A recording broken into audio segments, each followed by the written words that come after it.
हिंदू धर्म में गाय का मांस खाना मना क्यों?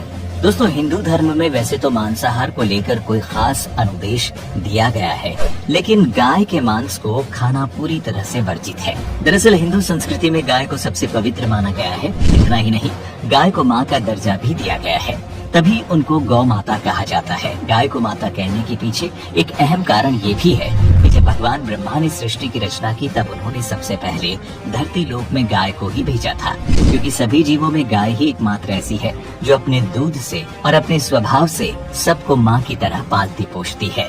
ऐसे में कैसे कोई अपनी ही माता को मांस के रूप में खा सकता है? एक माँ को मार देना और फिर उसे खा लेना एक बिल्कुल ही अस्वीकार्य कृत्य है। जो अपने दूध से सभी का लालन पालन करती, उसको खाने के बारे में सोचना तक एक पाप है। दोस्तों, शुरू से ही ये मान्यता चली आ रही है कि गौ माता के हर एक अंग में देवी देवताओं का वास होता है, इसीलिए गाय को पूजनीय माना जाता है। जो व्यक्ति दूसरों के मांस से अपना मांस बढ़ाना चाहता है, उससे बढ़कर नीच और निर्दयी मनुष्य दूसरा कोई नहीं हो सकता। वहीं बता दें, गाय का मांस खाने वाले पापियों को नरक में कई तरह की यातनाओं का सामना करना पड़ता है। ऐसे लोगों को आग की नदी में फेंक दिया जाता है और जब तक वो बेहोश नहीं हो जाते, तब तक उसी में पड़े रहने दिया जाता है। इसके बाद उन पापियों को जानवरों के बीच छोड़ दिया जाता है। वो सभी जानवर उन पापियों को चीर फाड़ कर खा जाते हैं।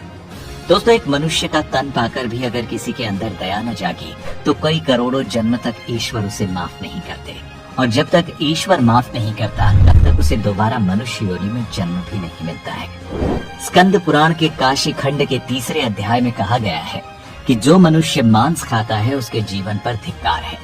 ऐसे मनुष्य को ना तो मृत्यु लोक में सुख मिलता है और ना ही मृत्यु के बाद दूसरे लोक में। इतना ही नहीं, स्कंद पुराण के अनुसार भगवान शिव उन लोगों की पूजा कभी स्वीकार नहीं करते जो लोग मांस मदिरा का सेवन करते हैं। गाय के मांस का सेवन करना तो बहुत बड़ी बात है।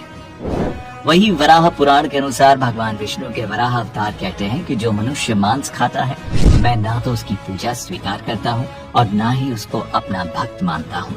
साथ ही वो पृथ्वी देवी से कहते हैं कि जो मनुष्य गौ माता का मांस खाता है, उसे मैं हर तरह से बर्बाद कर देता हूँ और मेरे लिए एक अपराधी के समान होता है।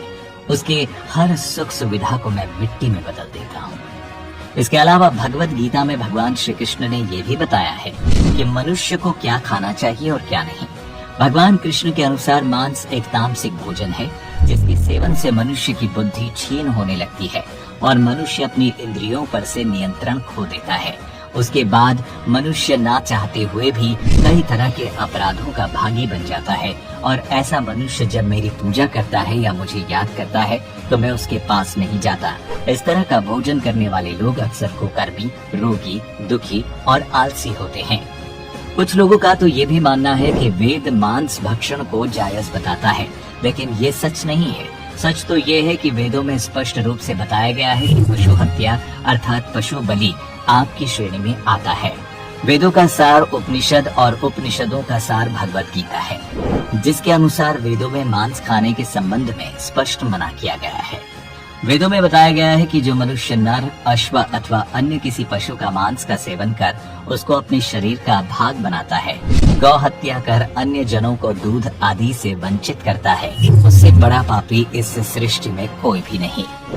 ऋग्वेद में भी बताया गया है कि गाय जगत की माता है और उनकी रक्षा में ही समाज की उन्नति है। मनुष्यों को उनके समान सभी 4 पैर वाले पशुओं की रक्षा करनी चाहिए। यजुर्वेद की माने तो मनुष्यों को परमात्मा की सभी रचना को अपनी आत्मा के बराबर मानना चाहिए, अर्थात वो जैसे अपना हित चाहते हैं वैसे ही अन्य लोगों का भी हित करें। जबकि अथर्ववेद में मनुष्यों से कहा गया है कि चावल, दाल, गेहूं आदि खाद्य पदार्थ आहार के रूप में ग्रहण करना चाहिए। यही एक ऐसा आहार है जो मानव जाति के लिए सबसे उत्तम और रमणीय भोज्य पदार्थ है। आपका इस तथ्य को लेकर क्या विचार है? नीचे कमेंट करके जरूर बताएं।